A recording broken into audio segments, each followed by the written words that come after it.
Good morning, everybody. My name is Jim. I'm co-founder of 3Pipe. We are a brand performance agency.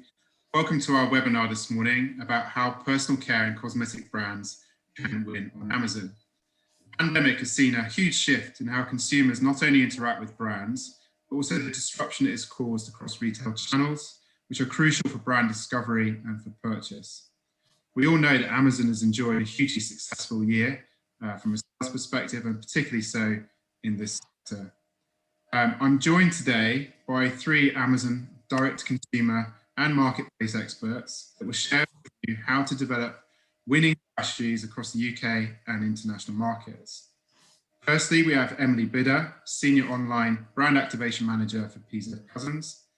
Emily activates brand campaigns for Sanctuary Spa, Saint-Tropez, Fudge Professional, Charles Worthington, and Fudge Urban. And then we also have my colleagues, Nick and Joe, who work closely with Emily and who head our specialist Amazon team here at 3Pipe. As part of the webinar registration, we were able to gather a lot of questions from you, which we've incorporated into the Q&A session at the end of the presentation. But please use the Q&A function on the Zoom chat bar, and we'll do our best to come to those answers at the end of the presentation too. I'm going to hand over to Emily for the presentation. Great, thanks Jim. I just thought before we get into the content, I'll just quickly introduce our brands, hopefully many of which you're familiar with. So I sit within the beauty division of PZ Cussons. We've got 5 amazing brands across self-tanning, body care, skincare, and also hair care. So a kind of real top to toe of beauty. And then we sit within the wider portfolio of the PZ Cussons business, which has so many iconic British personal care brands like Carex and Imperial Leather. So it's been a very busy year for them in particular. So the first thing I thought I'd talk you through is our top 3 biggest Amazon brands and kind of the journey of how we've got to now, to kind of give you a bit of context and share how we kind of got to today, because we're going to take you through kind of learnings and areas of success, but it's definitely been a journey to get there. So the first brand is Saint-Tropez, which is the UK's most trusted tanning brand, and it's been on Amazon for a number of years. So it started, as I'm sure many brands do, with third-party resellers and us having no involvement, not in control of the listings or kind of participating at all. And then probably around 4 to 5 years ago, we saw the real kind of growth of Amazon and the opportunity there. So we decided to take ownership of our listings and start playing in the marketplace. But we weren't set up for the world we live in today. So my role didn't exist. We didn't have online national account managers. So we outsourced the management kind of full service. So we're kind of dipping our toe in the waters and starting to prepare ourselves. And then what we did over the next year or 2 was build up internally the structure and the digital transformation that we needed to kind of take it to the next level, which we did probably about three years ago now. So our sales team took over all the ownership of the retail and the operation side of it, and I learned everything Amazon marketing, so building out the digital shelf and learning to run AMS campaigns and managing it all in-house. But quite quickly we realised if we wanted to accelerate on the platform that we needed to bring in extra expertise. That's when we really kind of doubled down on our partnership with Amazon, so working with our vendor manager, but also bringing on board an AVS brand specialist, and then also onboarded 3Pipe Reply as our kind of Amazon marketing extraordinaires. And now we work in this kind of like 3-way dream team partnership that we've got today. The next brand is Sanctuary, which is all about kind of body care and skincare, so all kind of self-care and pampering, and has had huge success on Amazon so far. And it's followed the same journey as Saint-Tropez, really, just a couple of years behind, because we were exclusive to Boots probably till around May 2019. So it was a bit slower start. So we got started with Saint-Tropez and then onboarded Sanctuary following all the same processes. But really for Sanctuary, the big thing for us was driving that awareness that actually we were available to shop on site. And then the third brand is Fudge Professionals. This is very different and has a much more kind of unique history. It's a salon brand, so until recently you could hardly find the products outside of a hairdresser's. So we saw Amazon as a real opportunity to reach our end consumer, fulfill that replenishment, because if you buy a product in a hairdresser based on their recommendation, it's unlikely you're going to go back to the salon to replenish it. So we needed to find that kind of direct route to market. So historically, the brand was sold by resellers and also through our distributor model, which kind of fuels our salon business. And then about 18 months ago, we took that in-house following the learnings from Sanctuary and Saint-Tropez, and have really started to ramp that up, because what we kind of always say about Fudge is that it's endorsed by experts, by the hairdresser, but it's craved by consumers because it's a very much a cult brand. But if we really want to take it to the next level, then we need to talk to that consumer directly ourselves. And in between those salon visits, which if you're lucky, which we're not at the moment, would be kind of minimum, like maximum every 6 weeks or so. So we needed that kind of channel. So now kind of we're going to talk you through the key areas for success that we've found and kind of aligned that are all the kind of tick boxes to fit for succeeding on Amazon, with the first one being the product mix. There's 4 key considerations I find within the product mix. The first one is your portfolio. So Amazon always tell us that they are the everything store. So we work with them on that basis. We sell them all of our products and really focus on trying to get as much of our portfolio on site as possible. And over the last few years, we really looked at how we do things like retailer exclusives, because we want to make sure that Amazon has that breadth of availability. And then building on top of that is things like Amazon specials. So things like multi-packs are really important to Carex, because it's a very low average selling price products individually. So we multi-pack them together for profitability. Gift sets is an enormous area for Amazon. We've seen insane success on Amazon with our Sanctuary Christmas gifting, but across the board and across different categories is Amazon are really looking to drive gift sets forwards and are already seeing brilliant results on that, as well as bundles, whether that be virtual or physical. The next point is timing is key. So really, because Amazon is an algorithm and because of the flywheel, it does take time to ramp up when you launch new products or you launch an existing product new onto Amazon. So you want to get on there as soon as possible. So as soon as a product hits our warehouse, we're trying to get it on site and considering kind of pre-launches, whereas historically we might have waited until the product was available in a store and done one big bang, as we always now try and set up the back end so we can be driving reviews, creating all the digital shelf and really starting to ramp up that traffic with things like AMS.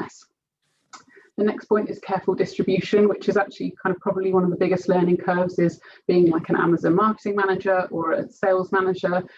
Probably one of the most important things is knowing in detail what is happening in the rest of the retail market with your brand. So there's so many knock-on effects that can impact the grey market, impact resellers, price matching of promotions, things like that. So it's you always kind of need to be 10 steps ahead and thinking how something outside of your bubble is gonna impact you in the months to come.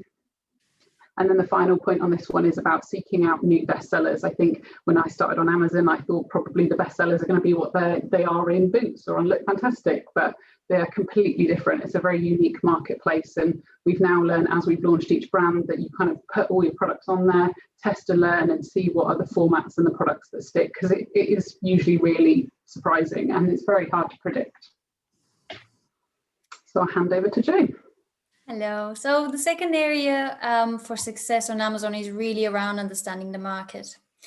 And how do we understand the market? If you can switch to the next slide, please. So with PZ Cussons, we decided that in order to really get a complete overview of what's going on the market, we need to build an intelligence dashboard, which pulls together different data sets from different platforms in order to basically get a 360-degree picture of what is going on, both from a consumer point of view, but then also from a competitor and overall trends point of view. So within one dashboard, we pulled data from brand analytics, or previously known as ARA, in terms of the search terms, what are the new search terms and brands that are trending on Amazon. Also, any sort of signals in terms of how our customers are purchasing our products, such as repeat purchase, basket analysis, and alternative purchase behavior. And then further to that, we intertwine our own first-party data scraper data, which helped us track how are we tracking in terms of organic ranking against key search terms, as well as how our competitors are tracking against these search terms and benchmarking our success versus them, as well as also understanding what is currently trending on the market from the top 100 bestsellers, most gifted and most wished for products. And that also gave us a really good benchmark as to what is the desirability of certain brands within different categories. And this gave gave us a really good overall understanding about the product, the customer, and the competitors. And how are we using this data? We are actually intertwining this data in all of our decision-making processes against every single element of Amazon. We use that in terms of our advertising account optimization. So finding out new trends in terms of products or competitors helps us include these into our targeting advertising campaigns or our product mix decisions.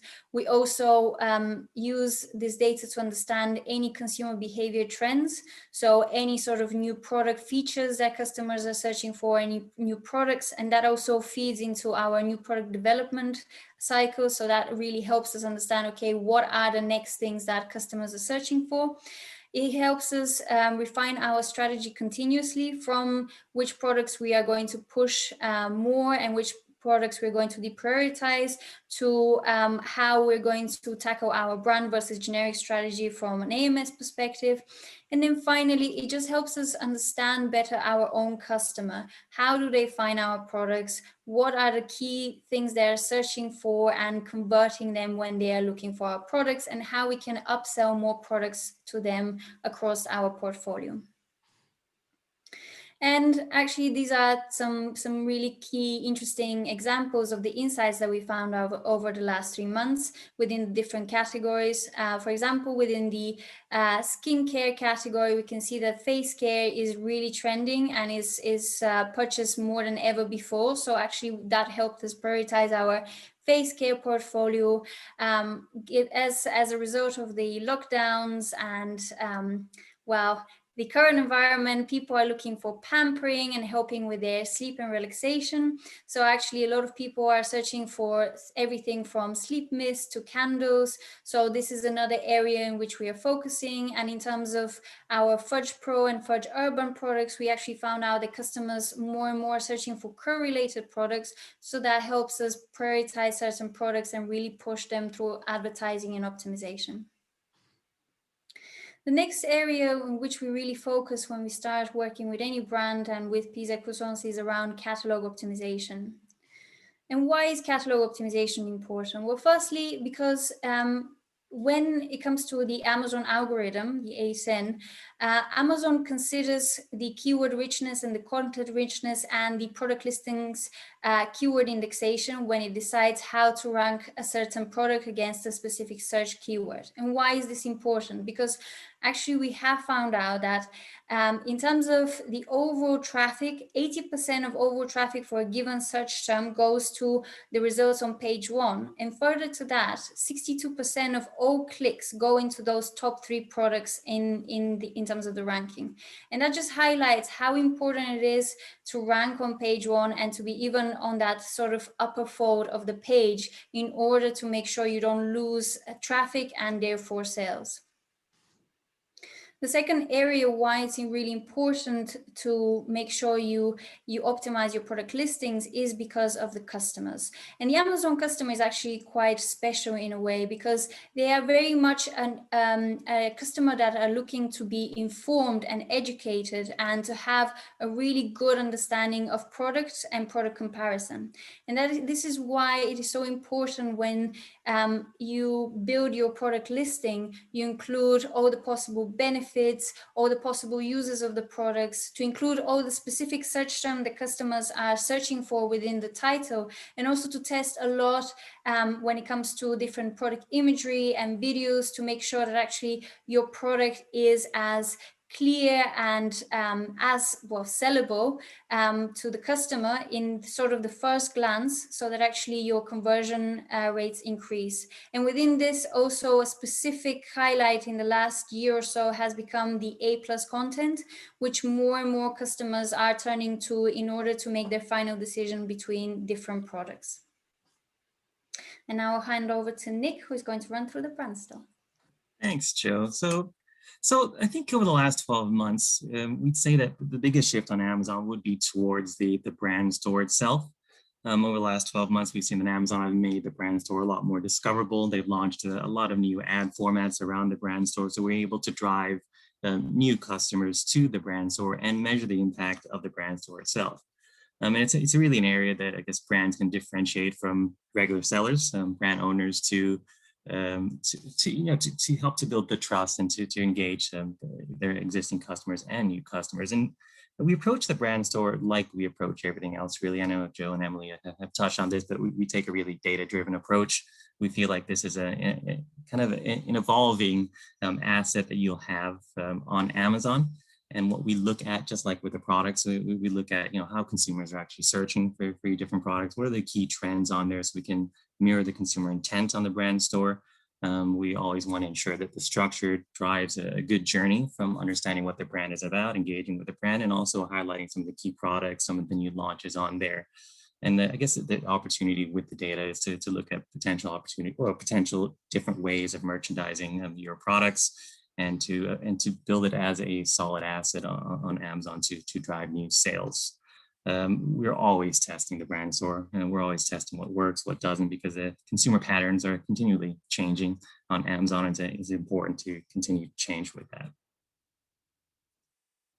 So I guess once we started all the foundation, which is looking at the product mix, ensuring that I guess all the operations are in place, that the products in the catalog are optimized, it's really about advertising, getting visibility onto the Amazon platform. And I guess before we go into this, we had quite a few questions on the webinar questions, and one of those was about, do you need to run advertising on Amazon to be successful? And I think the short answer to that is yes.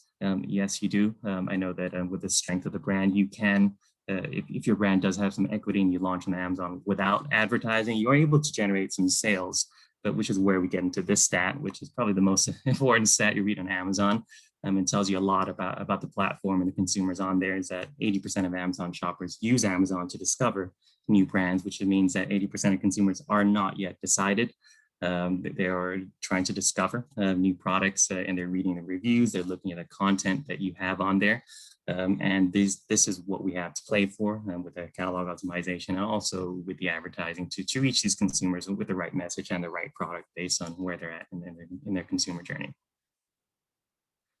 So the Amazon advertising platform is actually quite unique in that it allows you to have a full funnel strategy across all the different ad formats that they launch. And depending on where you are at on Amazon as a brand, you'll want to kind of combine the different formats to build a strategy that's right for you.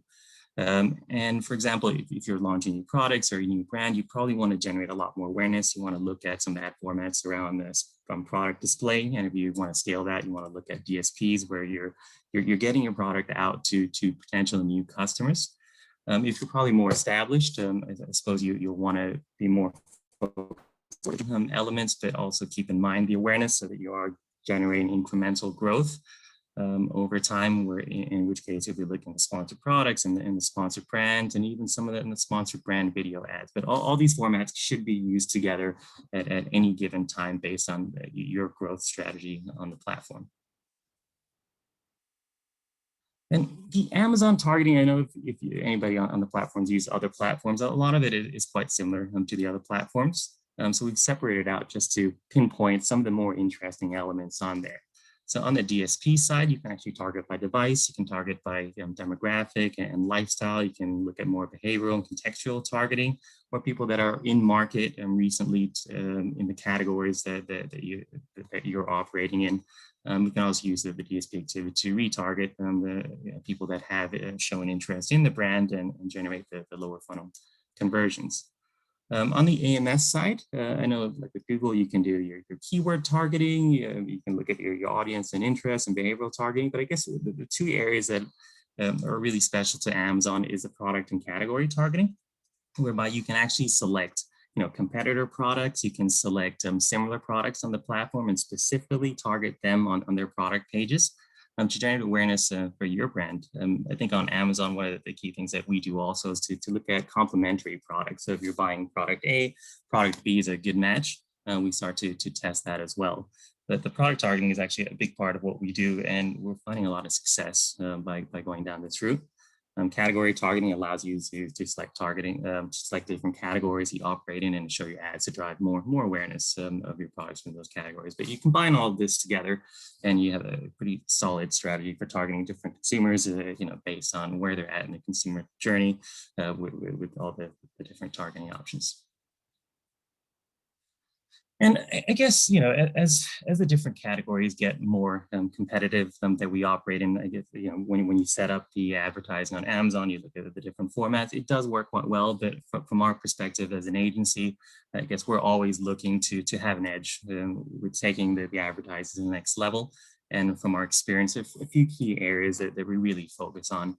And the first of that is really about the algorithmic differences between the sponsored brand, sponsored product, and sponsored display. Where we do see that the algorithm does not work in the same way, and especially when we're looking at winning bids between sponsored products and sponsored brands.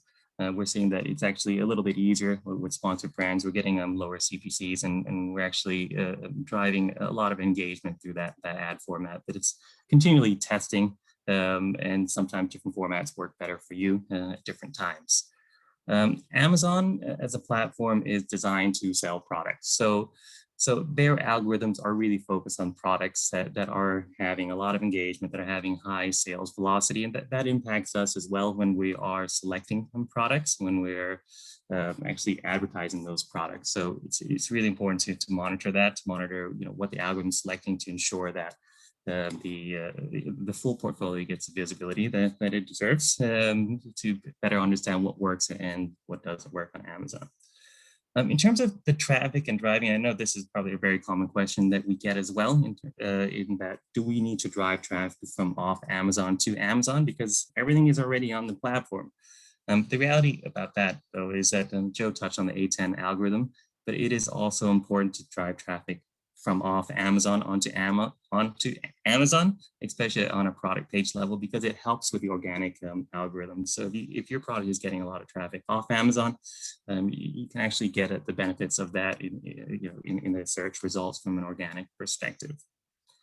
When we structure our campaigns, and it touched a little bit on the products itself and how the algorithm selects the best performing products, we actually have quite a sophisticated structure to ensure that we are getting visibility across the entire range. And it's important to monitor this because it could be that your best sellers are not necessarily your potential best sellers because the algorithm has just prioritized a few products over the others.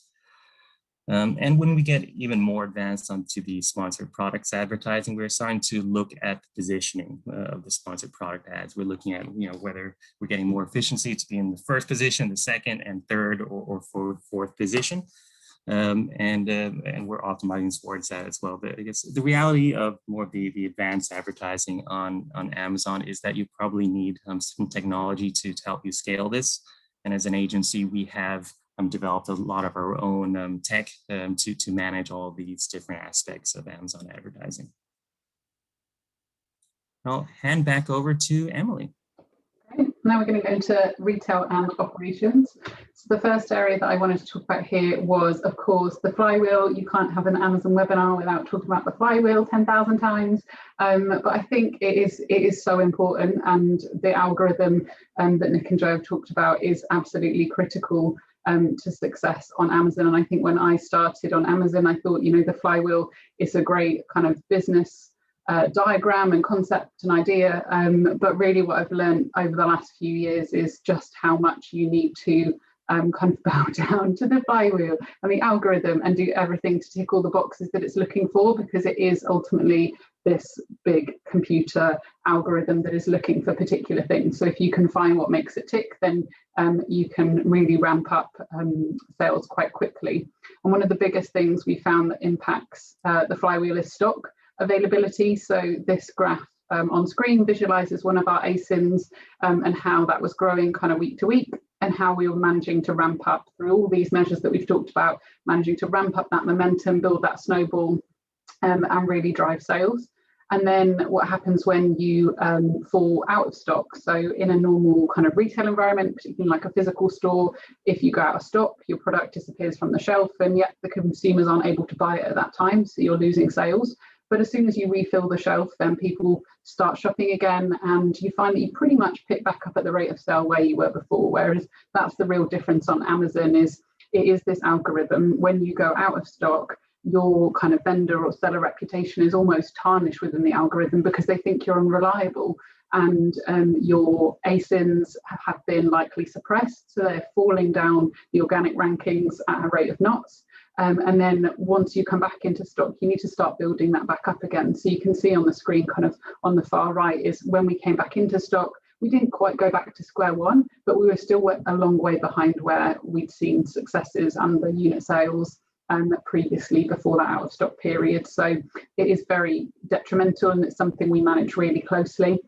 So much so that, you know, I'm the biggest advocate of always on marketing and advertising on Amazon, but actually if we forecast that we've got an out of stock coming up or a bit of a risk on a line, then we will actively manage our advertising with 3Pipe to say, right, we're going to start pulling back, reducing our investment, trying to forcibly slow down the rate of sale to avoid that, because ultimately it's the most detrimental thing that can happen. And the next point was on forecasting, which kind of links very closely in with that. Demand on Amazon can be super volatile. It is a unique platform like no other. So it can feel like you're trying to forecast for the unforecastable. And I think it's something that's always going to be a challenge for brands selling on the site, is trying to forecast your kind of success and the consumer demand. But there's lots of data points that we use and have used over the past few years to try and get better and better at this. So the first point is obviously the Amazon forecast. So what our vendor manager tells us, what our AVS tells us they think the forecasts are going to be. And then in the system, in ARA Brand Analytics, you've got your kind of P60, 70, 80 forecast. So looking at different scenarios of growth and what might happen. But ultimately what we found is that isn't enough to just stop there and look at that. You need to kind of take it to the next level. So then what we've started looking at is glance views. So within traffic diagnostics on Brand Analytics, until recently, glance views, which is effectively product page traffic, was just shown as a percentage. So you could see growth and decline, but you couldn't ever get a scale of how many people were coming to your pages. Whereas now that's changed to like a numerical report. So you can see exactly how many people are coming to your product pages. And then combining that with the conversion rate, we can really clearly see over the past weeks, months, years, how much traffic we've had and how that's converted, and then use that to almost kind of like ratify our forecast to say, what do we think is going to happen in the future? If we know we've got some marketing activity coming up, we're driving from an off-site campaign onto Amazon, and we know we're going to drive however many thousand clicks, we can then calculate what our forecast needs to adjust by, which is kind of similar and brings us on to advertising. Return on ad spend is that's the thing that I love most about Amazon, is through AMS and DSP you get a really clear set of results and return on ad spend. So we're really kind of, now we've done a few campaigns and done that test and learn, we're able to look and say, right, if we're going to spend X on a campaign, we know pretty much on an EPOS level we're going to deliver Y, because we know what our usual ROAS is, and then that allows us to layer into the forecast. The only frustrating thing is, because Amazon is an algorithm and it's a computer and they order each week based on what the computer is telling them, is that it doesn't take into account advertising that you're going to be doing in a week or 2 weeks' time. It doesn't know that you're going to do that. So there will always be challenges, but at least it gives you that data to then take to an AVS, take to your vendor manager and have those conversations around stock forecasting. And then the final point in this section is about AVS. So we onboarded an AVS brand specialist, which is effectively like an internal person headcount within Amazon who's championing your brands and working with you on a day-to-day basis. Because if you know, from before we had an AVS, you get a little bit of time with a vendor manager, maybe monthly, maybe quarterly, but you don't get an awful lot of time. So between that, it is you and the computer screen, you're raising tickets, you're trying to figure out what you need to do and solve any kind of challenges or issues you come up against. Whereas having this person within Amazon really helps to kind of combat that. So they help with forecasting, they help with day-to-day operational supports, you know, if our orders aren't meeting minimum order quantities, or if we're receiving orders for discontinued lines, or there's kind of issues with our item catalogue, they're there to give us that support and quickly. And AVS is really helpful, but they don't have all the answers. But what they do have is they are in Amazon, and that gives them access to people, to departmental office hours. So if we've got something, an issue we want to look at with Vine, if we want to get recommendations on a marketing package, then they can go and speak to the people and get the information and recommendations that we need internally that we would never normally have access to, as well as direct offshore contacts. So if you're setting up a new line form, or you want to edit something about one of your ASINs, you raise a ticket, and you're hoping that it's going to get to someone who's going to be helpful and be able to resolve it for you. Whereas our AVS has, direct contacts and knows the people behind the computer screens to go, right, I know the person who's really good and efficient at helping us with that, and I'm going to ask them and send them a little message and say, can you push this through for us because we need it by this time. So really much more efficient than just the ticket system alone. The next thing is escalation with vendor managers. So as I already said, it's, you don't get an awful lot of vendor managers' time. They've got a lot of brands and a lot of sellers on the platform. So it's really good to have that AVS who has got their ear, who can talk to them day to day, week to week about your brands, what's coming up, and really kind of, be your representative within the company. And then also you get access to behind the scenes reporting. So there's more things that our AVS gives us than we would get just from the platform. So extra subscribe and save reports, anecdotal feedback on how the category is doing. They pull kind of item data quality reports and all sorts, and we get quarterly reviews where we can go through our kind of vendor improvement plan. So it is really valuable. It's very expensive, which can be quite off-putting. But for me, I'd consider it a cost to serve, because without this, it is just so difficult to work with Amazon, and you won't be able to ramp up at the same speed you would with that person. So then just to kind of wrap up the key areas for us that we've already touched upon. So with the product mix, for us, it's all about the everything store, making sure we've got the widest portfolio, really being careful about how and where we distribute our products in the market and what knock-on effect that's going to have, and being really open-minded to what the best sellers could be on Amazon. In terms of understanding the market, it's about remembering that Amazon is a unique space. It is very special. So you can't expect the same results you would see with another kind of bricks and clicks retailer, or even another pure player retailer. It is very different, and so therefore you need to constantly be testing, taking learnings, implementing actions from those learnings, but then not stopping there, continuing to test and making it a cyclical process. Because I think I was given the advice is kind of never rest on your laurels, always stay on your toes, because just when you think you've cracked the Amazon code and you've got the algorithm down, they're going to change something. So you always need to be on the ball and evolving. And investing in insights is something that I highly recommend, and it's probably, with hindsight, something I'd love to have done earlier, but it is a real chicken and egg situation, because most companies won't want to invest in insights until Amazon has got enough scale to warrant it. But then if you want to get to that scale and you want to get to those big sales, then you need the insights to kind of fuel you and get you there. So it's something we've really focused on in the last kind of 6 months or so, is stepping that up, because there is tons of data on Amazon. So it's just that's readily available as part of retailing on there. So it's just about making use of it, which is why we've created the dashboard and working with the 3Pipe amazing insights team to kind of decode it all and get those learnings out.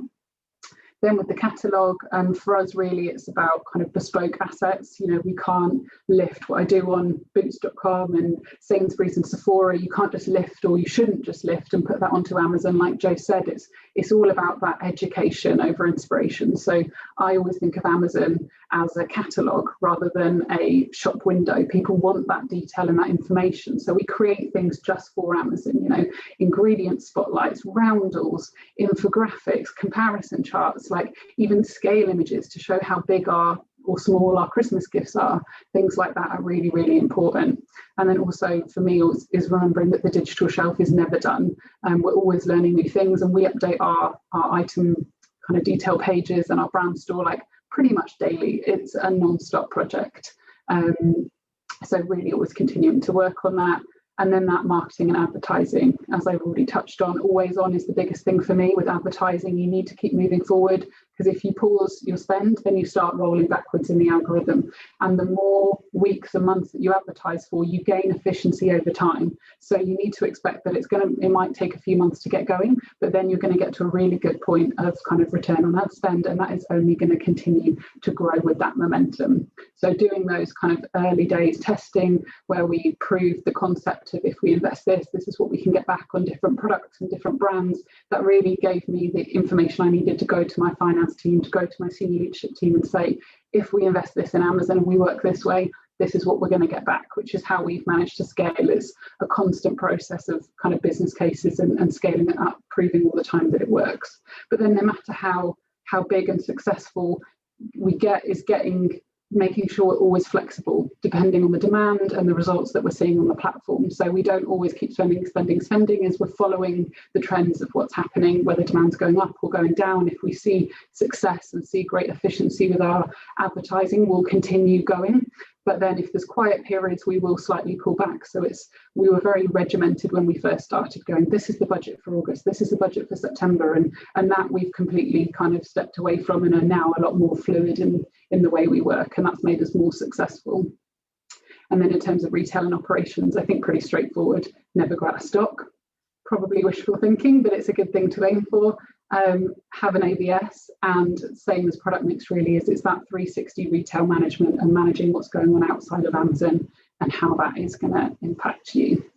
And then really just to kind of visualize the success we've seen and how we've step changed our sales by putting in place all these processes and building our team and our structure the way we have, is even before the pandemic, we were seeing big growth numbers on Amazon, and really we're getting that momentum. Obviously on kind of in lockdown one, Amazon saw a real surge in people coming onto site and shopping, so that's definitely helped and accelerated things. But even now in this kind of new normal, if that's what you want to call it, we're still continuing to see that growth. So it is really step changing year after year and not slowing down. And all these things, if you build them up, it's a lot of work, but once you get it right, it does pay back. And then really just to touch on some other great kind of results, we've been the #1 best-selling Christmas gift on Amazon for the last 2 years, which is the only 2 years we've been on Amazon, which is really amazing. We're the #1 best-selling luxury tanning brand in the US and the UK, so really seeing success in that market also, and across the board really, for beauty, for personal care, across all our brands, our growth is in the hundreds of percentage points. And if you've got all the foundations in place, that is normal for Amazon, and we're not expecting it to slow down. That is thankfully normal and great to see. So I think we're going to move on to Q&A.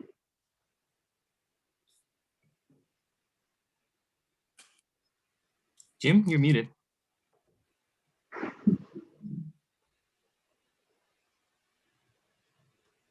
Might have lost Jim. We lost Jim. Oh no, he's back. I'm here, don't worry. I'm just trying to keep up with all the questions that are coming in through the Q&A in the chat, and we'll do our best to come to as many as possible. Thanks so much for that presentation. And if anyone's got any more questions, please do use the Q&A function. I'm going to come to Emily first. We've had a question coming from Glenn, who has asked about, how has selling on Amazon affected your salon sales, products like Charles Worthington, and the perception of the salon and owner to your products because of that sales channel that you're embracing? Oh, that's a good question. I think we've spent a lot more time selling on Amazon in lockdown than out of lockdown. So I think it was probably like autumn winter 2019 when we launched Fudge ourselves onto Amazon, but it was always been supplied by our kind of distributors who distribute to salons, so it's been a normal thing. It is a different end consumer. I think salons appreciate that people who they do want to sell products to them and recommend the products in the salon, but ultimately people aren't in the consumer journey of then just popping back in the salon just to buy a product. So it's better for them it's easier to replenish. And also, even with like Amazon Business, there's a whole selection of people, mobile hairdressers, for example, who will exist within the salon market, but going to a wholesaler or working with a distributor where you have to buy large volumes it's not the right consumer journey for them, and it's not a place they can shop because they don't need so many litres of shampoo and so many tubes of hair colour. They need small to hold a small stock holding. So that's where things like Amazon Business can play a role that's complementary to salons, and we're not just competing for the same consumers, but we really value every kind of salon and hairdresser recommendation, and that is still our focus for Fudge Professional. It's just kind of adding on that extra layer and creating that demand. So when people go to a salon that stocks fudge, they're like, I've seen that sounds great, and they want to buy it. So we're both winning. We've had quite a few questions about your sales strategy on Amazon, whether it's first party, third party, use of resellers. How are you constructing that channel, or the presence of other resellers on Amazon? Oh, sorry, Jim, I lost you there. Could you repeat the question, please? We've had quite a few questions about whether you use first party, third party, or it's more of a hybrid strategy in terms of the sales. So we work directly with Amazon as a vendor. So we just work straight first party with them, and that's worked for us and kind of all we've ever known. Okay. Obviously, the pandemic hit, and you guys pivoted a lot to Amazon. How did you actually adapt your strategy? Was it just a case of doing more of the same, or did you do different things?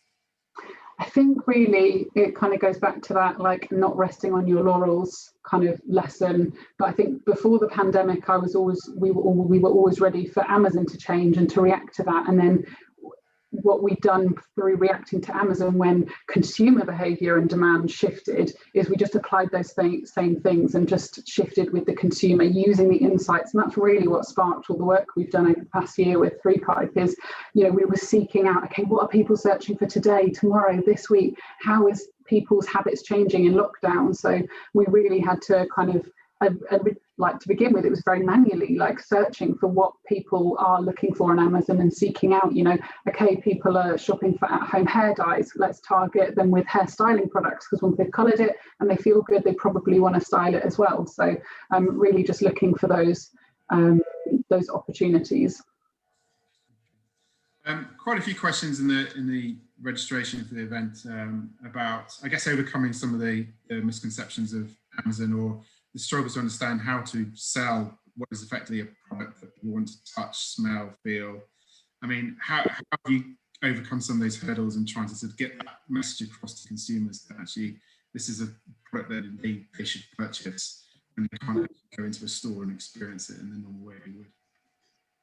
Yeah, I think for us, Amazon's been like a really good partner for that, because there is so much ability with the A+ content. You can have pretty much an unlimited amount of images on your product page, of videos, the bullet points, the long descriptions. Your brand store is like a website within a website. There's so much, usually with a retailer, you're constrained to fitting within a template, and you can have 5 images and they have to be this. Whereas with Amazon, you've got so much freedom. So that's where we have had to build out our content to say, fragrance pyramids to show people what it smells like and what the base notes, mid notes, top notes are, to show texture, like across everything. We're shooting texture shots, videos that show you kind of how to use the products, the product benefits, is just taking advantage of all the options that Amazon gives you to merchandise, and then creating new things for it. Because actually now we've got that data on glance views to see how many people are looking at the pages. You go, wow, this is worthwhile, because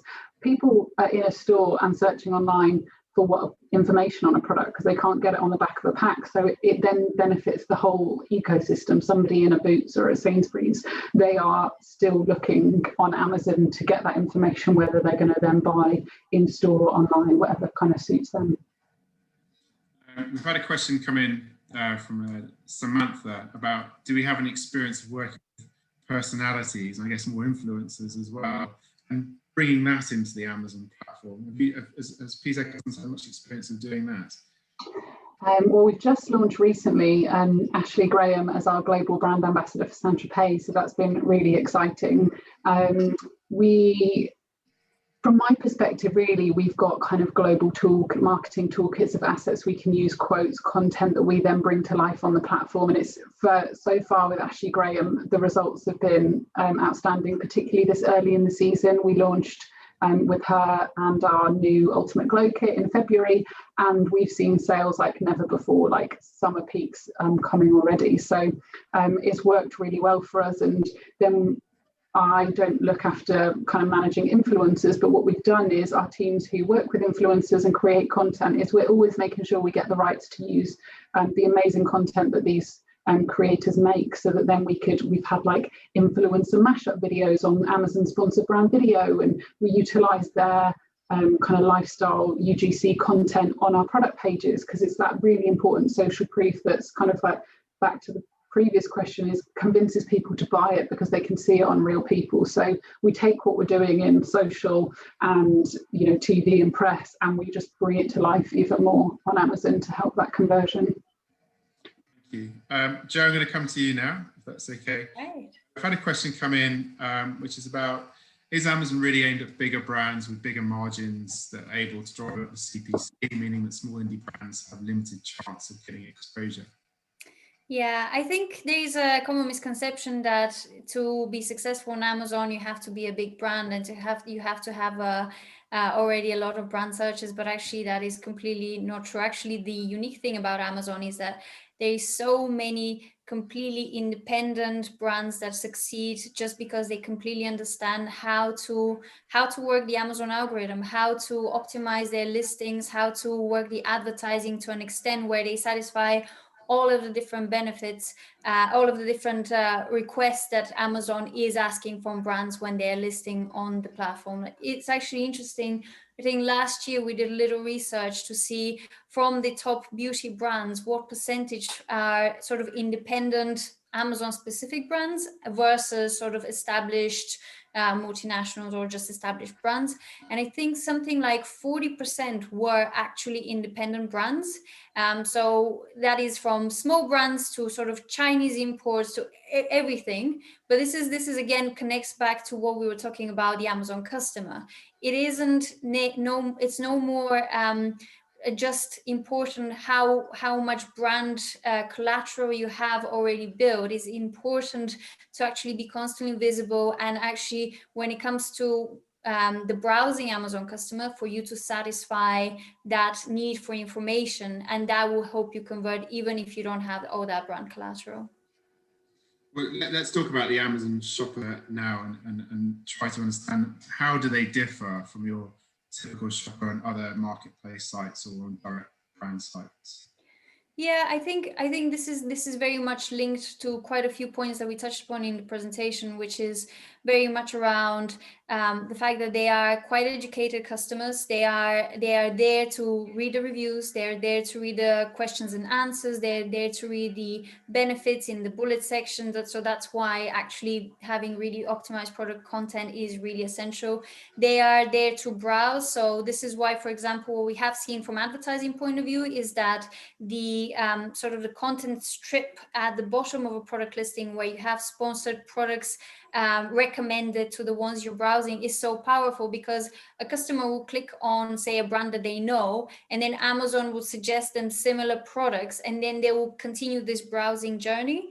So in a sense, there is obviously the shopper that knows what they want to buy, they type it in, they buy it, but actually majority of the shoppers are there to research, to browse, to find even new products. Like I think, me and Nick always talk about this whole behavior about, okay, you're on Amazon buying one thing, but then you actually end up buying 5 completely unrelated things just because you have found them. So I think this is the difference in terms of how, like, the overall behavior, the whole psychology is completely different to a lot of other marketplaces.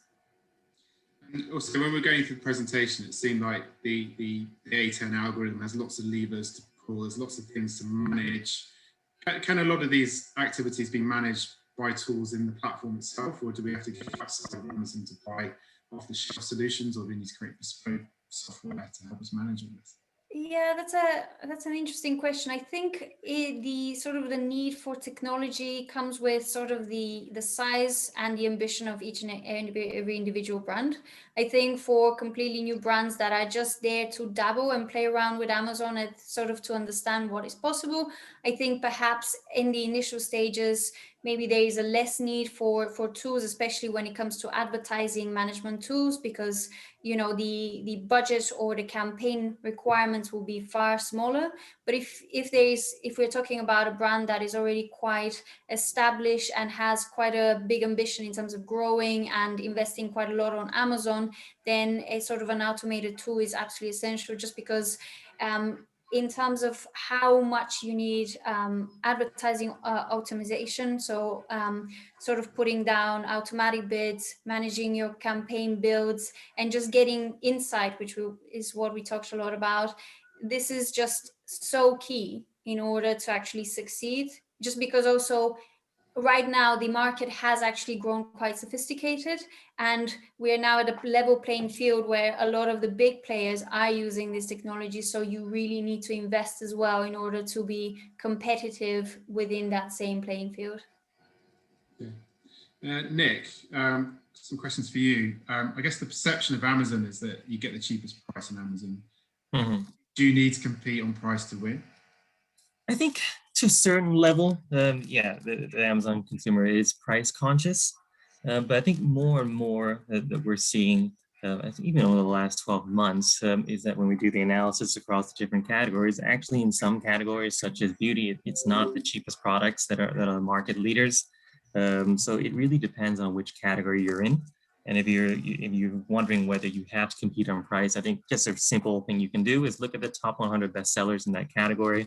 Look at where they're priced at, which products get in the top reviews. You can make you can determine from there whether it is really price sensitive or whether you can compete at mid or more luxury products.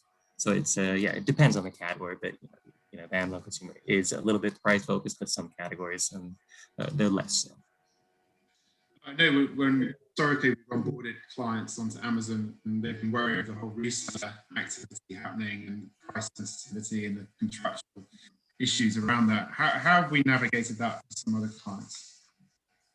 Well, it is one of the challenges of working on Amazon, competing with resellers and trying to win the buy box. I mean, sometimes you will have rogue resellers with a small amount of stock they're sitting on that are really discounting. I suppose to win the buy box, you do have to compete on price. I think you'll get some preference if you're a vendor or if you're a third-party seller with fulfilled by Amazon. But as a seller, you can actually control your pricing. You set some automated rules to win on price. As a vendor, you'll rely on Amazon's algorithm. So Amazon's algorithm will look at the other products that are selling in the category. It'll be looking at products across other marketplaces as well, and they will compete on the price point. And up and down. So it could potentially compete on price lower to get a buy box. If there are fewer resellers out of stock, then the price could potentially go up as well. So it's really about, I guess, the pricing algorithm there to win the buy box. But it is a metric we monitor. It's I guess it's called LBB in ARA, and we monitor against the different products to see where we are having more challenges around the buy box, what we need to get a bit closer to. And if it's a case that then the Amazon's algorithm will lower the price to a level where they can't realize a profit. We kind of coordinate our budgets and focus it in areas that are actually driving performance. Great. A question at you from Ben, who is asking about how you get started on Amazon with a small budget for a boutique baby skincare brand. Where do you start? I think as a small brand, if you're just getting onto the Amazon platform, I think we'd recommend starting with a seller account. I think a lot of things that we covered in the presentation, get your products on there and make sure that it's optimized.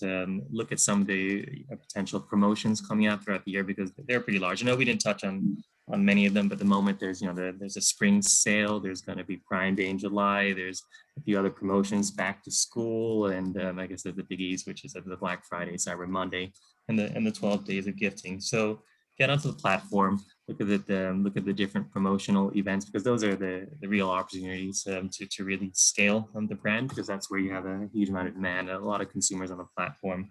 I'm looking to discover new brands, looking for deals. Beyond that, I think I do recommend looking at a little bit of advertising. Amazon has a campaign type called automatic campaign. So even if you don't have a lot of experience kind of managing, I guess, more sophisticated targeting and different ad types, setting up a couple of automatic campaigns just gives you a little introduction. It'll allow Amazon's algorithm to look at the content on your product pages, look at how consumers are actually behaving when they land on those products, to decide what actually where your ads should be serving, against which keywords, against which products. So I think that'll get you started, and then beyond there, then you can start to improve your knowledge, refine, or appoint an agency to help you work with it. Okay. Question for you, Emily. Is it too late for brands to get on board with Amazon? Have they missed the boat, or is the opportunity still there?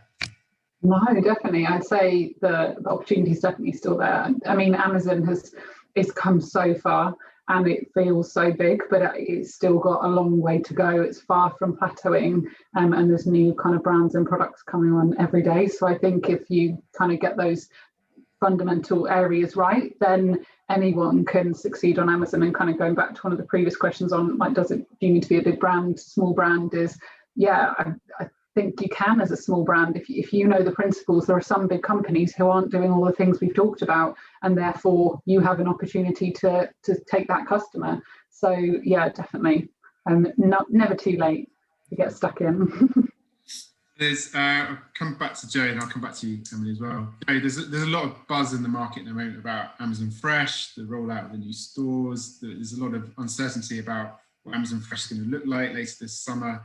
Is that an opportunity for beauty brands as well? And what do they need to be thinking about in order to sort of think about that roadmap? I think Fresh is definitely something of a how can I say, of a mystery right now for sort of some of the smaller brands. I think, what we have talked about with a lot of our other partners, which are not on the beauty side, but in sort of the grocery side, is that at the moment there's a lot of noise about what will be possible, what's not going to be possible in terms of advertising, in terms of sort of expanding this. I think from a beauty and sort of personal care perspective, I would definitely say at the moment focus on core, so Amazon core, the current listings, because Amazon Fresh is, after all, still very much a walled garden, and still the signups for Amazon Fresh in terms of customers are growing, but still not as big as the core portfolio. And also there is obviously at the moment not an opportunity for advertising. So I think over the next sort of 5 to 10 months, I think if beauty brands want to launch, I think that is sort of core is the main focus area.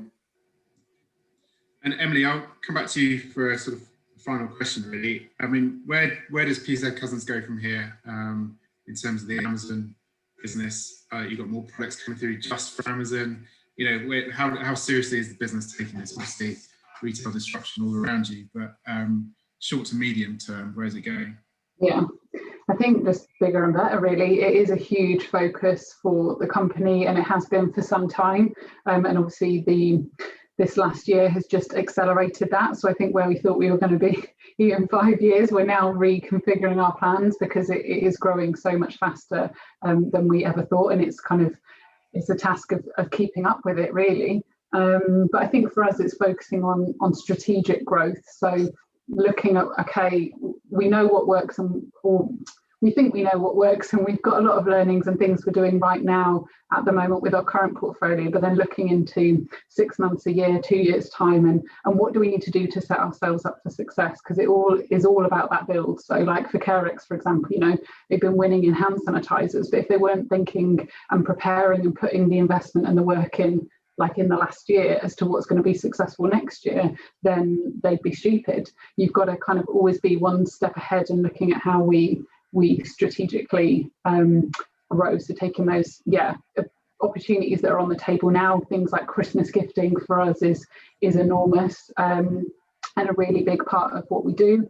But actually the kind of things we're seeing, the green shoots of other kind of categories and formats and NPDs and things coming forward, but really using the insights that we now have from Amazon to shape what we're doing. So it's shaping our NPD and what products we're creating and what gift sets and bundles we're creating, and how we focus is now much more driven by Amazon. And because that is so unique, like no retailer really has that wealth of information on the consumer trends and behaviour that's shaping our kind of wider business, because it's a really good kind of way to keep your finger on the pulse with what the British consumer is looking for. Great. Well, I think we're going to have to call it quits there and wrap up, I'm afraid. I'd like to say thank you to Joe, Nick, and of course to Emily for sharing their insights this morning. If you've got any follow-up questions, do get in touch with us after this webinar. We'll do our best to respond. We have recorded this session and we will be in touch with a link to that recording in the next day or so. But thank you very much for attending this morning, and we hope to continue the conversation in the future. Thank you. Thank you. Thank you. Bye.